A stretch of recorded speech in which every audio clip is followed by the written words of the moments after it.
A southern Arizona police officer runs down a suspect. Phoenix police officer asking for his job back. He kicked a man's teeth out. New developments in the firing of two Denver police officers who beat and pepper sprayed a group of women. The local gas station owner suing two Denver cops, saying they punched him while he was handcuffed. The Cleveland Division of Public Police engages in a pattern and practice of using excessive force. This video of Buffalo police officer hitting a man with his baton is raising new questions. There's been a sea change in law enforcement. We need to be transparent until it hurts. You need to get out of the street or you will be subject to arrest. We have now people that don't trust police and they even hate police. You're never going to completely eradicate use of force. Bad guys don't want to go to jail. You're going to get paid. You're going to get paid.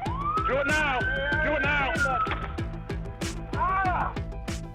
Well, the images are powerful, but by themselves, do they distort the bigger picture? Thanks for joining us for this special 30-minute report as we focus on use of force. I'm Amy Wegman. And I'm Patrick Nolan, 4 in your corner, along with 21 Scripps investigative teams and our national bureau in Washington, D.C., requested the raw numbers from law enforcement agencies across the country. Our 5-month investigation found use of force by police is not necessarily on the rise nationwide. And tonight, you will hear from our team of reporters, and what we've discovered shows there is a critical need for a standardized use of force tracking system. At stake, the fragile relationship between citizens and police officers sworn to serve and protect.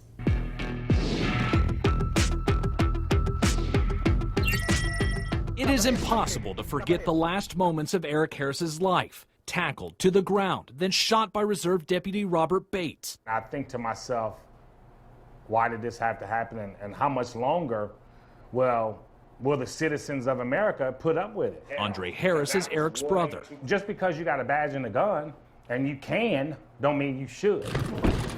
Eric's death led to manslaughter charges against Bates. What do we want? Justice! Sparked protests and a grand jury investigation, eventually leading to widespread change at the Tulsa County Sheriff's Office. Does it really have to come to my brother dying to know that there was a problem there the whole time? Tulsa Police Chief Chuck Jordan has taken steps to bring his numbers down. Every class of rookies, every in-service training, we're emphasizing de-escalation. TPD records show in 2014, officers used force 564 times.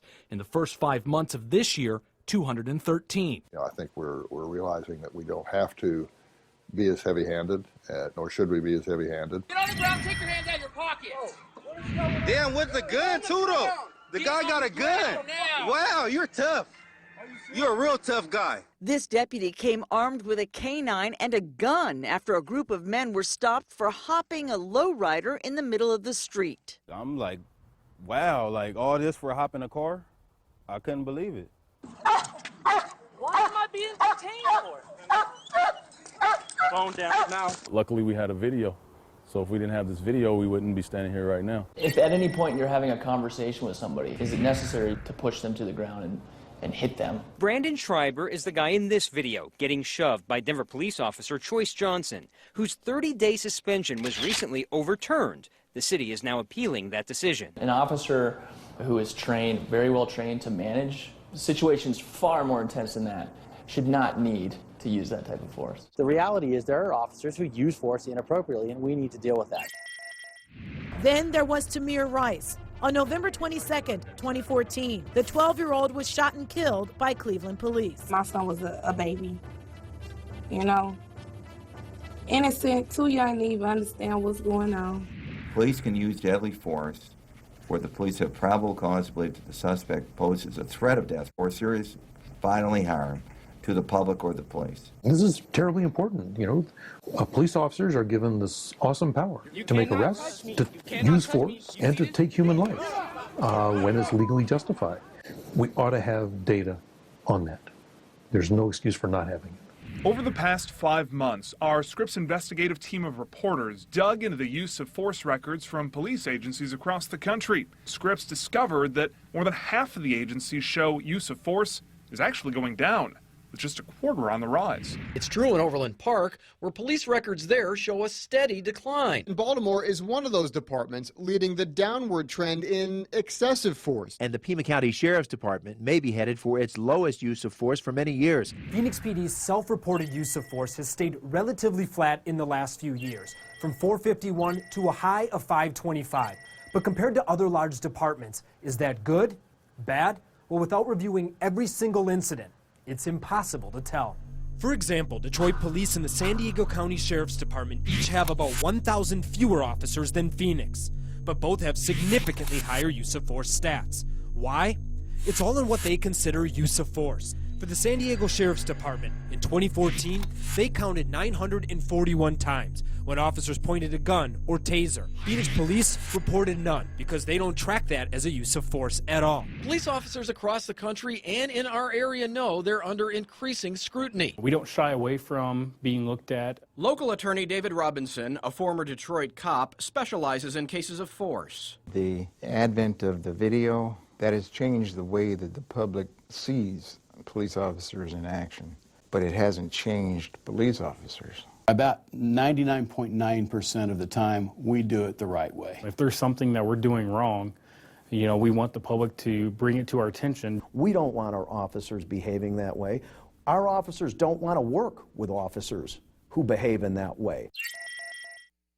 Tension between police and the public has been building for years. If people don't feel like the police are there to protect and serve them, who then do you call? Keisha Brown leads Baltimore's Civilian Review Board, one of more than 200 groups nationwide established to police the police.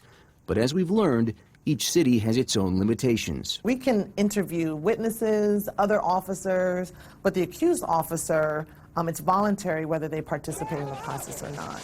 It's an outdated philosophy that doesn't allow for true independent investigations. And it just takes, one unfortunate incident to sway someone's opinion, oftentimes forever, about his or her police department. Commissioner Kevin Davis says the relationship between police and the community they serve is not about percentages, rather trust.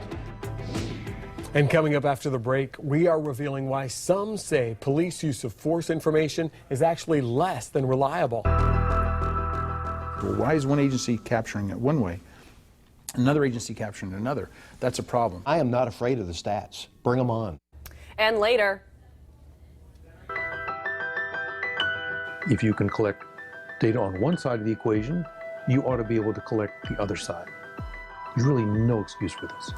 Discover what progress, if any, is being made to fix the problems right after the break.